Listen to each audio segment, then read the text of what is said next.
What does war sound like?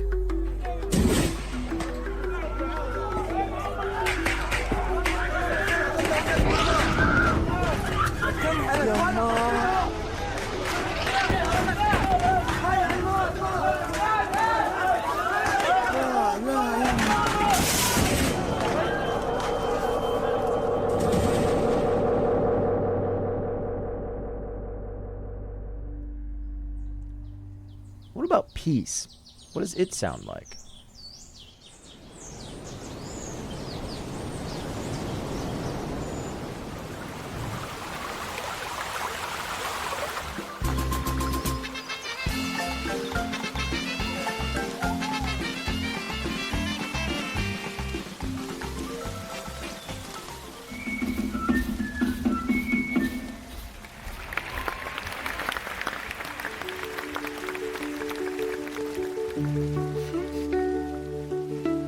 And we listen to the people outside, they are demonstrating. Simply asking the other person, how are you? And listen to her story. This is a good step for people to feel listened to. I invite you to listen, observe, and please empathize.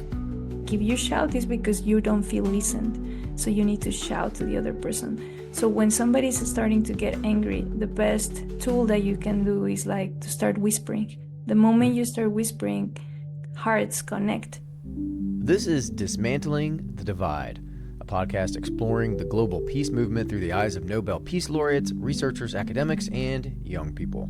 I'm David DeRoche. This episode's called The Power of Art.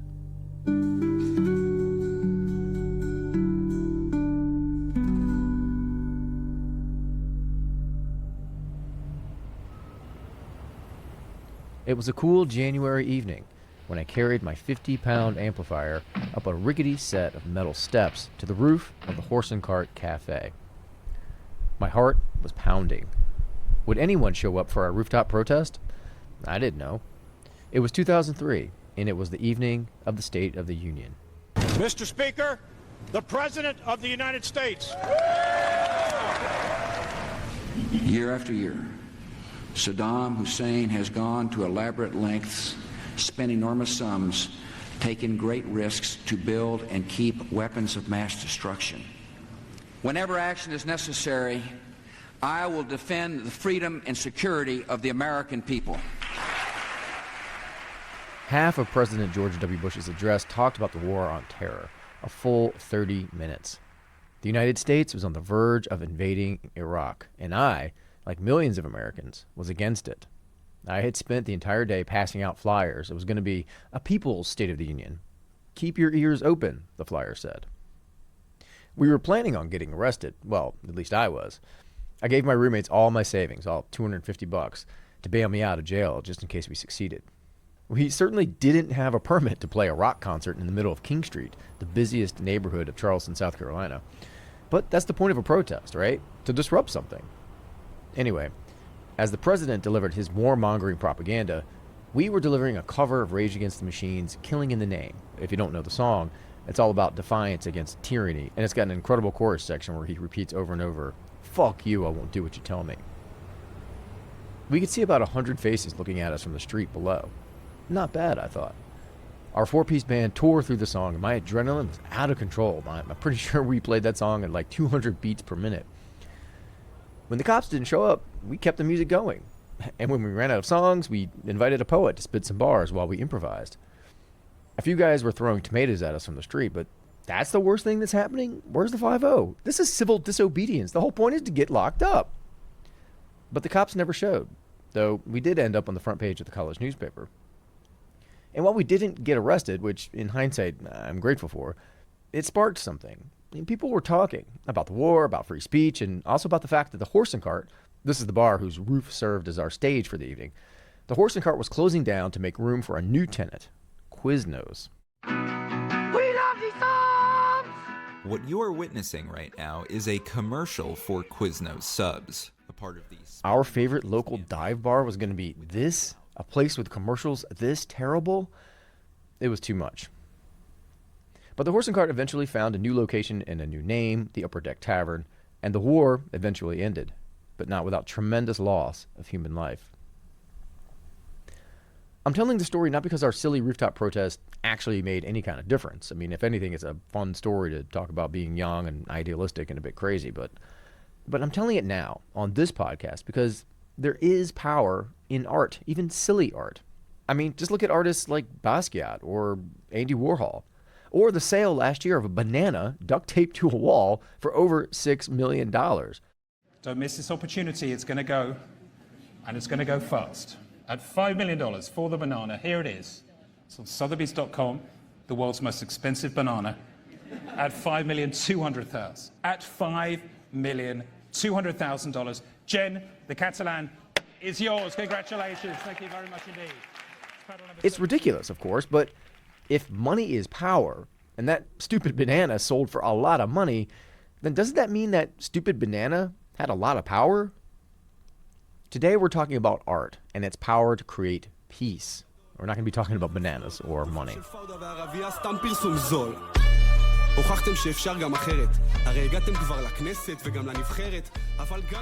Those sounds bumping in your ears are coming from Duri, a hip-hop duo featuring a Palestinian and an Israeli. Back in May of 2021, their video, Let's Talk Straight, went viral, garnering millions of views on social media in just a few months. The thing about the song is that, well, it's not very nice.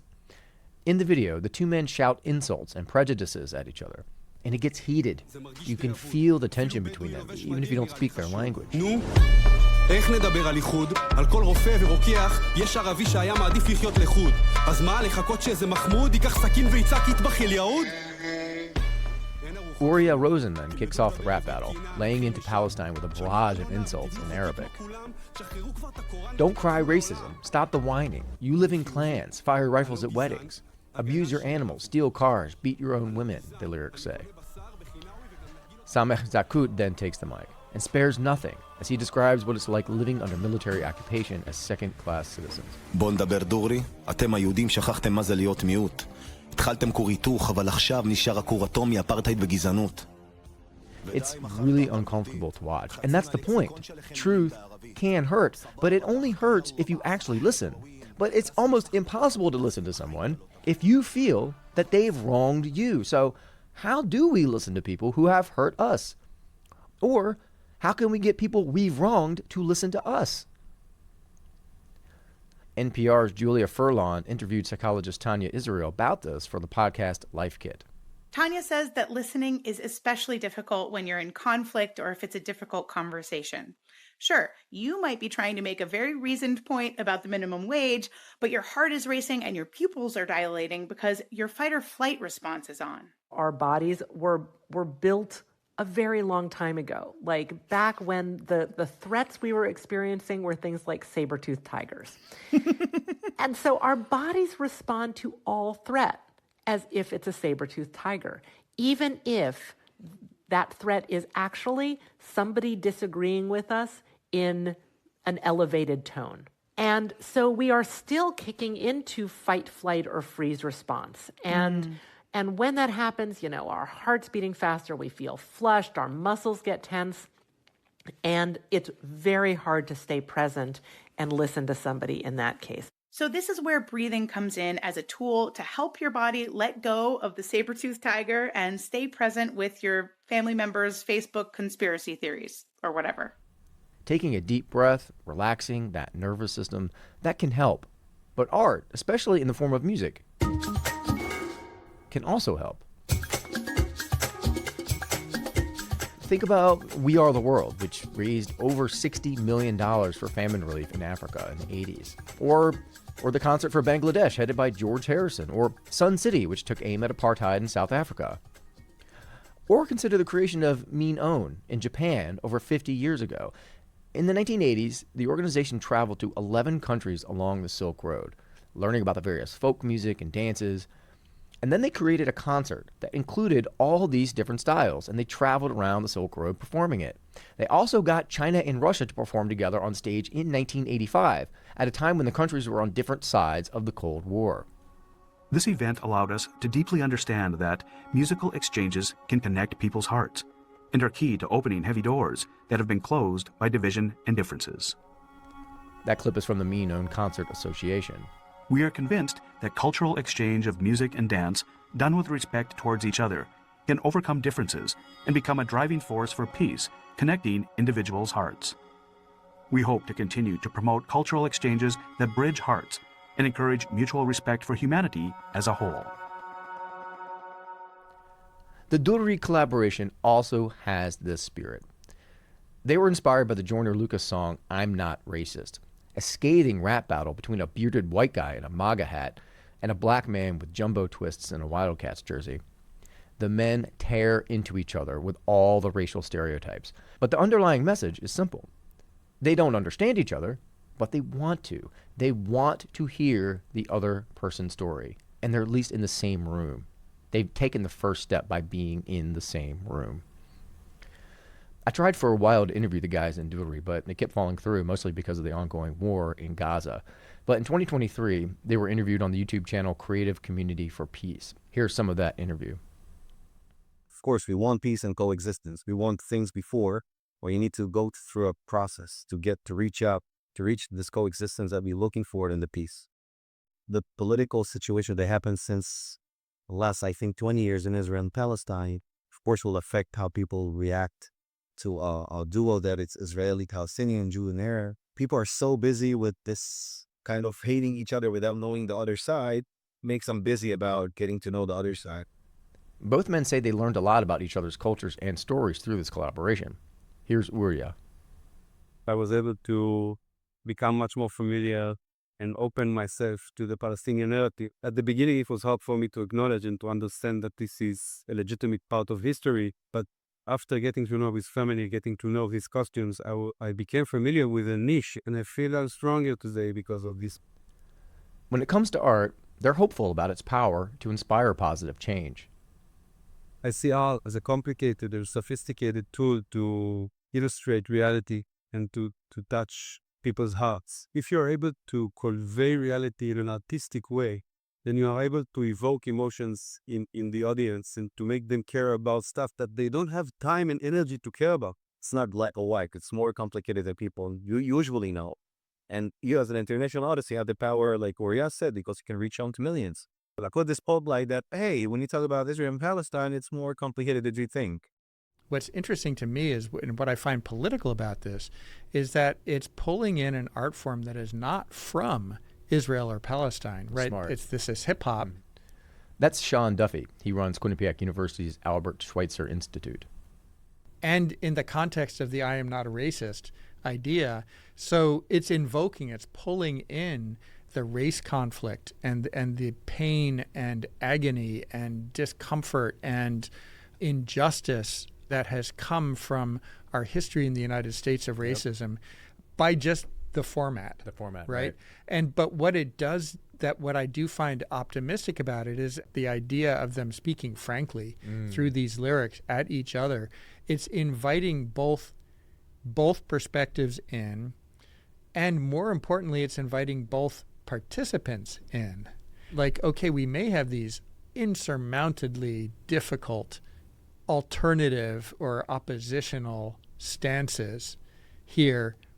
What is the way forward? Well, maybe the way forward is just airing them to start with. It's just actually being in the same space together. It's actually engaging in the context of knowing that this is a situation of injustice, but that it can be a situation of injustice without necessarily meaning that either of us is to be condemned. We're both being, invited into this moment together. That's the way I'm interpreting it. I love that. I love that because it is the important step one, probably the hardest step. Yeah. Just be in the same room, air your grievance, and do your best to hear and listen to the other person's grievance, not just wait for your turn to speak your part. That's probably the hardest step, but such a critical one, right? If we're ever going to go anywhere toward peace, that's probably what needs to happen. And then hopefully when this gets out there, and I know it's already out there, when this gets out there, the fact that it's in this very popular now global art form, that nonetheless recognizes structural inequality and structural injustice, it makes it both safe and acceptable, if still disturbing, for members on both sides to listen to this. Because of the format. Because of the format, because of the sort of embracing the fact that, hey, we're acknowledging that this is difficult, that it's structural, that it's connected to deep-seated injustices, but we're nonetheless going to hear from both sides. I love that. And it's kind of like a musical version of Marshall McLuhan's "The Medium is the Message," where there is the message of the fight, but there also is the hip-hop message on its own, which stands alone.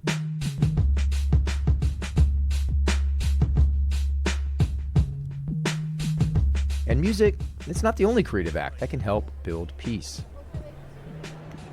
Can you describe these for us? Just tell me what you're looking at. I know nothing about art. It's a logical term. Well, I find it interesting because it's about peace, but the colors are not peaceful. That's Anat Belitsky. She's a philosophy professor at Quinnipiac, and she's done a lot of work around peace building and human rights.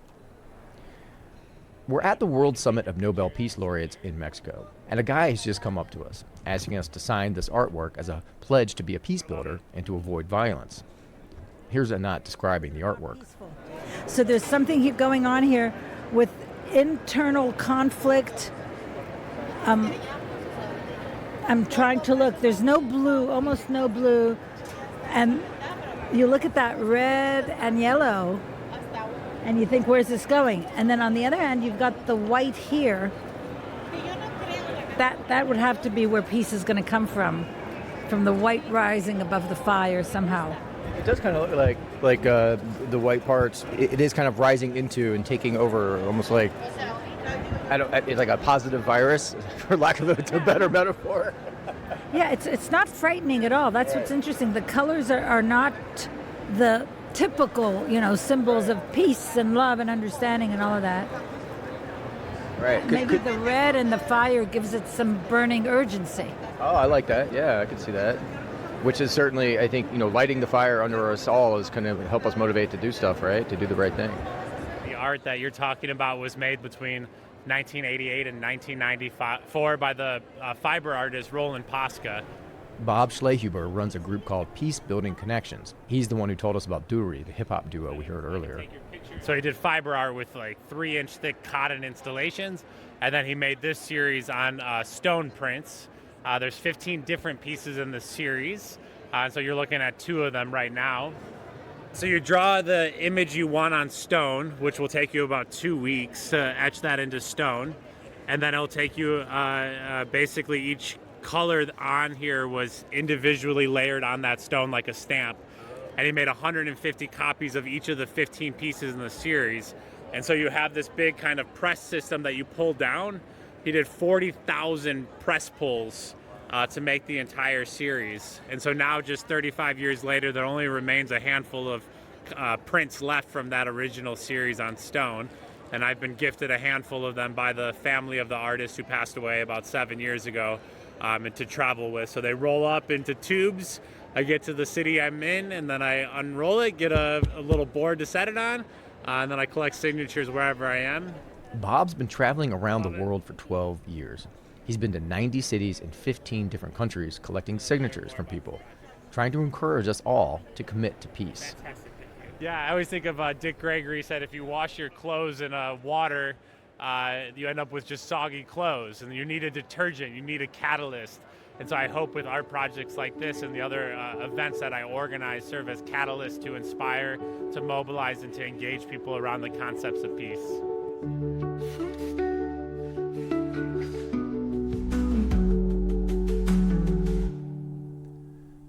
The Peace Conference in Mexico was full of moments like this. Meeting interesting people, doing really cool things, and people like this person.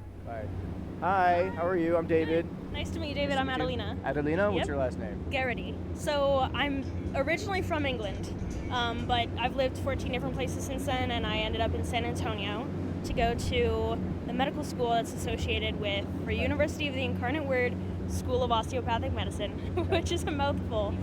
I run the street medicine volunteer program at my school. So I coordinate volunteer medical students to go out to the streets of San Antonio and meet unhoused people where they are. So we'll literally go we'll get a call from a social worker and be like, oh, there's a community under this bridge. Let's go meet them. We'll bring wound care supplies. We'll bring like harm reduction kits, Narcan, clean syringes. We go out there and just take care of people where they're at. Adelina is one of several students I spoke with from the University of the Incarnate Word in San Antonio. And as I'm interviewing them, a tiny older woman with white hair is bouncing around among us, smiling and just beaming with this magnetic energy. Eventually, she introduces herself. Hi, David, and I am Martha Ankirk from San Antonio, Texas, and I am absolutely delighted that you're interviewing my students. Thank you, thank you, thank you, thank you. Martha is maybe 5 feet tall, with wild hair and an incredibly bright face that belies her years. She's wearing a loose-fitting black dress decorated with these adorable embroidered flowers. Martha is simply a force of nature. At some point, I get happily sucked into her vortex, starting with an elevator ride. I get in elevators at our university and I say, is this the party elevator? Oh, I love that. And they do. Everybody loves it, you know? Even if they're going to take a test, if I say, is this the party elevator, then everybody's mood gets better. That's awesome. I love that. I might steal that. Okay. I love it. Okay, I'm leading you. Leading me. Where are we going? All right, this is very exciting. We are going to lead him to our banners and we're going to point out. One of the projects that Martha works on is called Artistic Bridges. It's a partnership with the Charter for Compassion, which grew out of the Iraqi art exchange that Martha started in 2007. Martha went to Iraq during the Second Gulf War, the very war I was protesting against back in 2003 on top of that roof. But unlike me, she went there as a peace builder in the middle of the fighting. Seeing the devastation and its impact on children inspired her to act. So, as a professor, I often go to Jerusalem and do research. So, I went from Jerusalem to Amman, Jordan, because I heard there were about 1 million Iraqi refugees there. And a Catholic church had a place for children, Iraqi refugee children, to come after school, and they had opportunities to do art. And I have a master's degree in art education, and it was so touching that at first the children's art, you could see their fear, you know, like the bombing and the tanks and the dark colors and the fear. But after the children did art for several months, they started to be like normal children again, drawing cars and trees and things like that.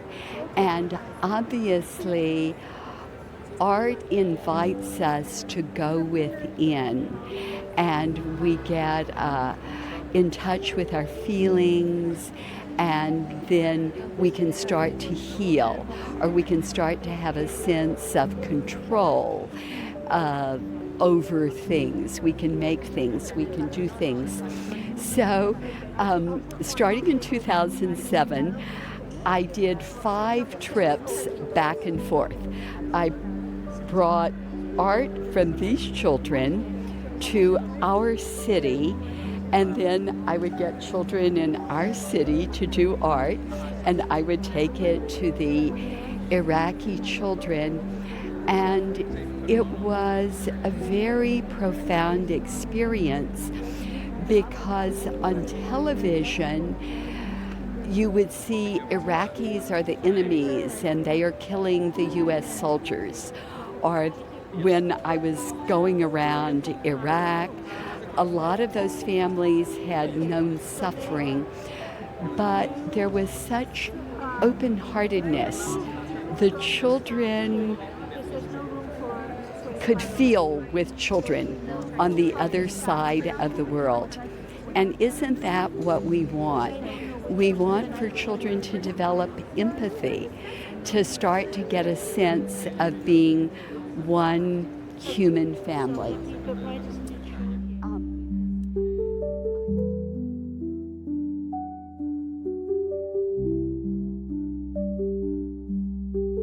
This really that art literally is saving lives. This is art saving lives.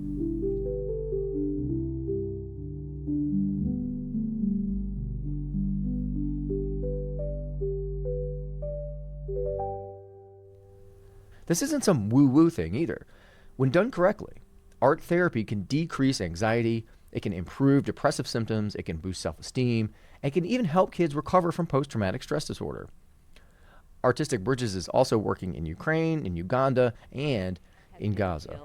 In Gaza, and I get pictures of the children, the little children of the family that I know, and sometimes they're hungry, and sometimes they're fleeing again from another bombing.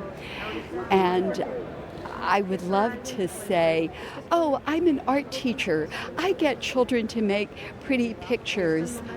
I am a human being who feels with people who are suffering. I also happen to be a Catholic sister, and the central idea of our group of Catholic sisters is if people are suffering, we should reach out our hands to help them. So,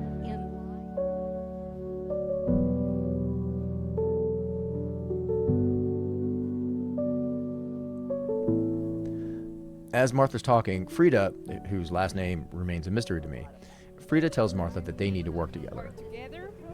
I really love what you're doing, and I have over 7,000 students and drawings already done that can be submitted. Wonderful. And I think what will be better to let them create whatever they want.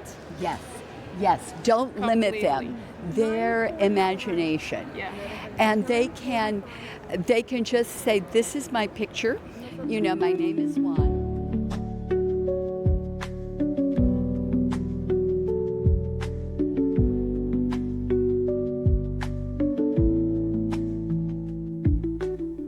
The World Summit of Nobel Peace Laureates was intense. I mean, the panel discussions, the workshops, even the side conversations. But in between all this, the organizers made a point to include these little cultural interstitials, these traditional folk songs and dances from various parts of the country and the world.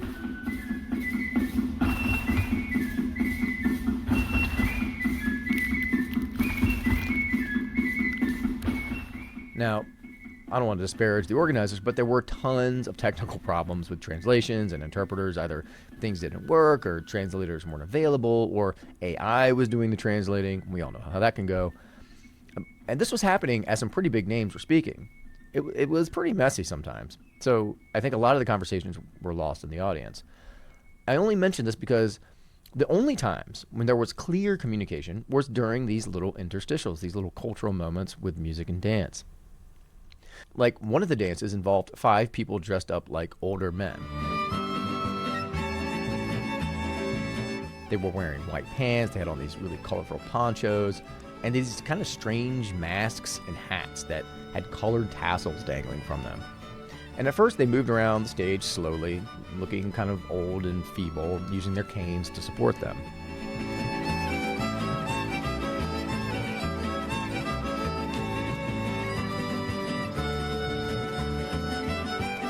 Eventually they started dancing while leaning on their canes. And when one of the songs ended, one of them laid on the ground. And then sad music started to play, and there was a sort of resurrection or ascension.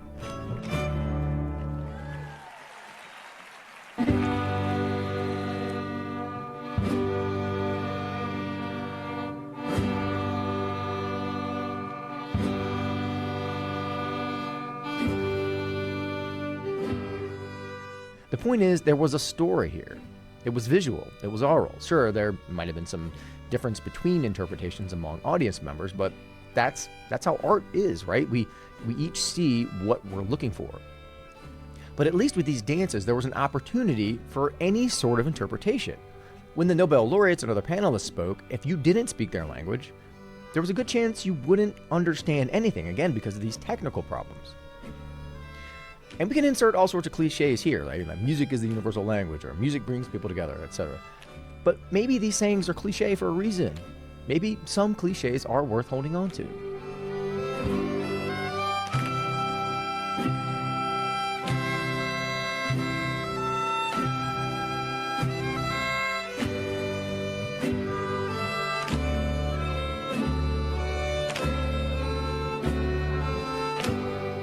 And how can we forget the role of songs in the peace movement? All those protest songs and songwriters. Protest music has a long history, going back, in the West at least, to the 1700s, with Beethoven's Ode to Joy being used in protests around the world, from Chile to China to Germany.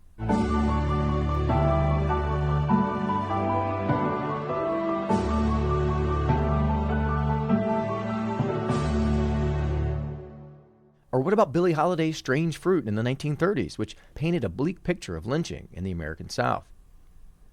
And in the 60s and 70s, as the Vietnam War dragged on, protest music took on a fever pitch and was made even more powerful by the reality of television.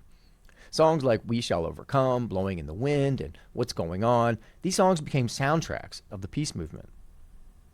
But the connection between the music and the movements, at least when it comes to building peace, it seems less prevalent today. As younger musicians focus on TikTok to gain fans, there's concern in some circles that musicians are catering to the algorithm, that they're content creators and not artists. And in cancel culture world, it seems like there are even fewer artists willing to take a strong political stance with their lyrics.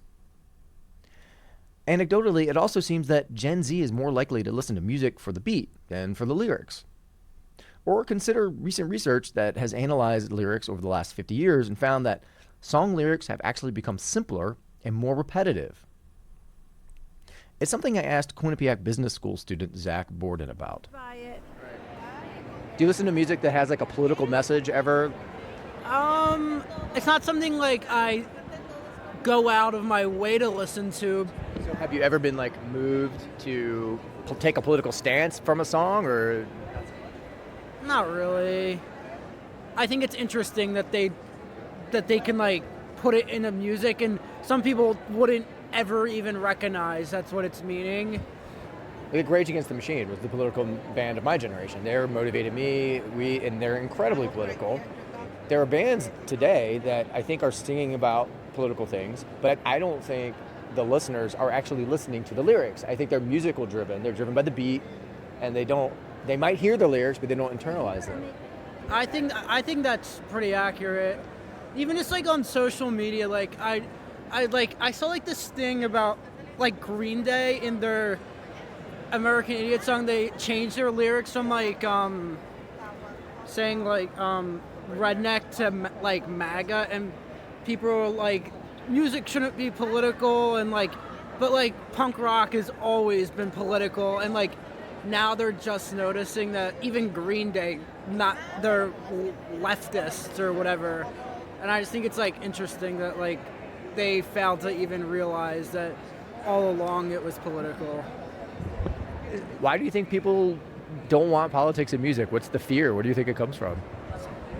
I think that some people are scared that the artists they like won't have the same views as them. Do you wonder, like, because we should hang around people that are different than us, right? We're probably better off when we, hang around somebody who can disagree with us rather than being around people that are just like, oh, yeah. You're just reinforcing your biases, Do you feel like you're becoming more and more less likely to do that? And even in our music, right? Yeah, totally. It's like polarizing now. Like people, even if like the littlest things like they don't agree on, like they won't even hang out or talk to each other. And like they can't seem to find like a common ground at all, which is like not a good thing. It's like just causing more separation.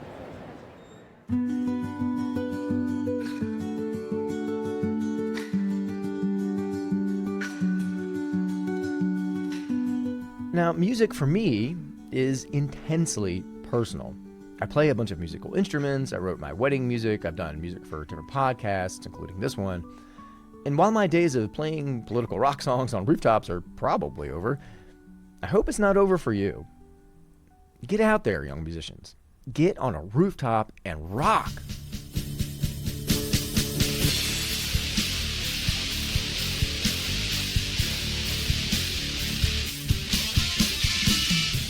Thanks for listening to Dismantling the Divide, which is reported, produced, edited, and hosted by me, David DeRoche. The podcast is a production of the Quinnipiac University Podcast Studio in partnership with the Albert Schweitzer Institute. To learn more about this podcast, you can go to quinnipiacpodcasts.com/dismantling the divide.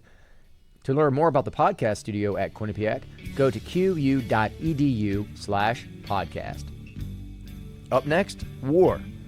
What is it good for? Absolutely nothing. When I look at the world today, I see a very big problem, which is the fact that we are on the brink of nuclear war. We are closer to nuclear war than we have ever been, and we're not acting that way. We're ignoring this problem to a very dangerous degree. This was The Power of Art. Stay with us.